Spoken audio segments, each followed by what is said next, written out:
বন্ধুরা, কালই আপনাদের একটা ভিডিওতে বলেছিলাম যে চীন নিজের ওষুধের স্বাদ এখন নিজেই নিচ্ছে।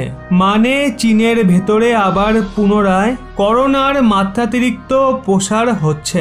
অর্থাৎ চীনের যে চতুর্থ সবচেয়ে বড় শহর রয়েছে, যেখান থেকে চীনের বিলিয়ন বিলিয়ন ডলার আয় হয়, প্রায় 400 বিলিয়ন ডলার যেই শহরের জিডিপি, সেই গুরুত্বপূর্ণ শহরে বড় বড় কোম্পানির হেডকোয়ার্টার আছে, বড় বড় কোম্পানির ফ্যাক্টরি আছে, যেখানে লাখ লাখ মানুষ কাজ করে।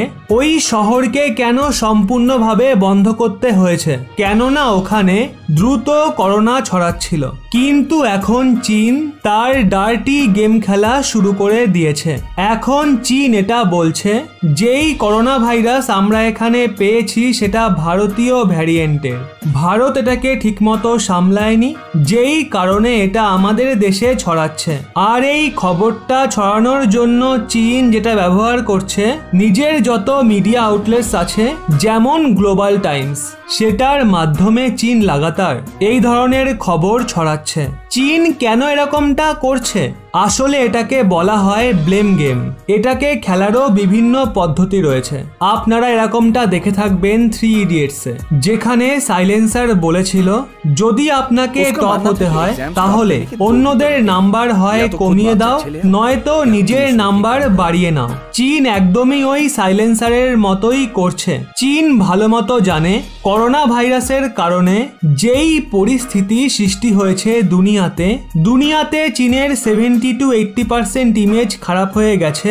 সেক্ষেত্রে চীনের যে সফট পাওয়ার রয়েছে সেটা আজকের সময়ে একদম তলানিতে রয়েছে, সব থেকে নিচু স্তরে। তাই এক্ষেত্রে চীনের কাছে দুটো রাস্তা রয়েছে। প্রথমটা হলো নিজের ইমেজ দ্রুত ঠিক করা, কিন্তু যতই দ্রুত ঠিক করার চেষ্টা করুক, সেই ইমেজ ঠিক করতে কম করে চীনের 5 থেকে 10 বছর লেগে যাবে। তাই সেটা করা তো অতটা সহজ নয়।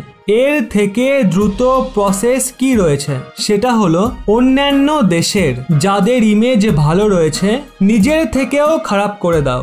মানে চীনের ইমেজ যদি 50% পড়ে যায়, তাহলে অন্য দেশের ইমেজ 60% কমিয়ে দাও।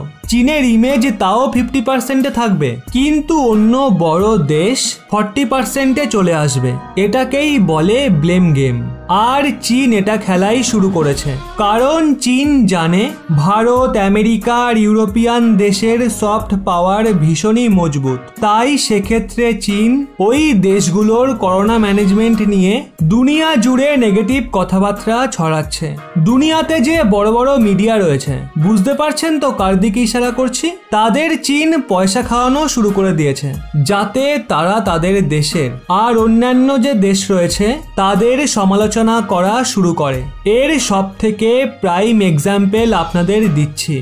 আমেরিকার 2 থেকে 3টে মিডিয়া ছিল যখন করোনার ভীষণই ভয়াবহ ঢেউ আমেরিকায় শুরু হয়েছিল। তখন আমেরিকায় যে মাস গ্রেভ বানানো হয়েছিল সেগুলোকে দেখানো শুরু করে দেয়। কিন্তু আমেরিকা কি করে? নিজেদের মিডিয়া হাউসের মুখ বন্ধ করে দেয়। তারপর তারা আমেরিকার যে মাস গ্রেভের ফটো ভিডিও ছিল সেগুলো দেখানো বন্ধ করে দেয়। এটা ভীষণই বড় একটা ফ্যাক্টর ছিল।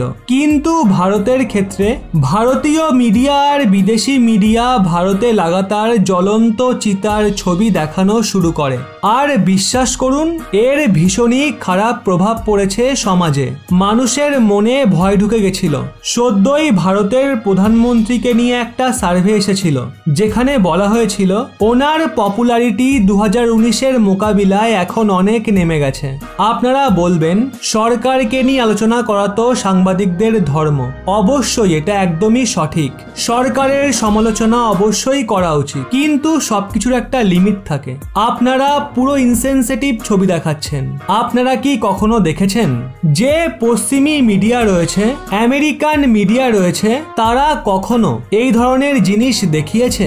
ওখানেও তো মাস গ্রেভ হয়েছিল, বড় বড় গর্ত খুঁড়ে অনেক মৃতদেহ পুঁতে দেওয়া হয়েছিল, কিন্তু সেখানে ভারতের মতো কিছু হয়নি। তারা একদম সঠিক আর সেন্সিটিভলি নিজেদের যে কভারেজ রয়েছে সেটা পূরণ করে, আর সরকারের ঘোর আলোচনাও করেছে, তার বড় প্রভাবও দেখা গেছে। ওনারা ভীষণই ভালো মতো কভারেজ করে, মানুষকে সঠিক জিনিসটাই বলেছে, যার দমে ডোনাল্ড ট্রাম্পের সরকার চলেও যায়। আর এভাবেই তারা তাদের সাংবাদিকতার ধর্ম পালন করেছে আর নিজের দেশের সম্মানও বাঁচিয়েছে। একেই বলে আসল সাংবাদিকতা। অবশ্য এক্ষেত্রেও ব্যতিক্রম আছে। 2-3টে মিডিয়া হাউস ছিল যারা উল্টো কাজ করছিল। আমেরিকার প্রশাসন তাদেরও কান টাইট করে দেয়, তাদেরও সঠিক রাস্তায় নিয়ে আসে। কিন্তু ভারতে এরকমটা হয়নি, আর এখনো হচ্ছে না। চীনের প্রোপাগান্ডা ধীরে ধীরে দুনিয়াতে ছড়াচ্ছে, যেটা চীন চাইছিল। অবশ্য এই ব্যাপারে আপনাদের কি মতামত তা নিচে কমেন্টে জানান। নিজের দেশের সম্মান রক্ষার্থে দয়া করে ভিডিওটি প্রত্যেককে শেয়ার করুন, এবং এরকমই ব্যাক টু ব্যাক আপডেট পেতে রহস্য বাংলা এই চ্যানেলটি সাবস্ক্রাইব করে পাশের বেল আইকনটি অল করে রাখুন।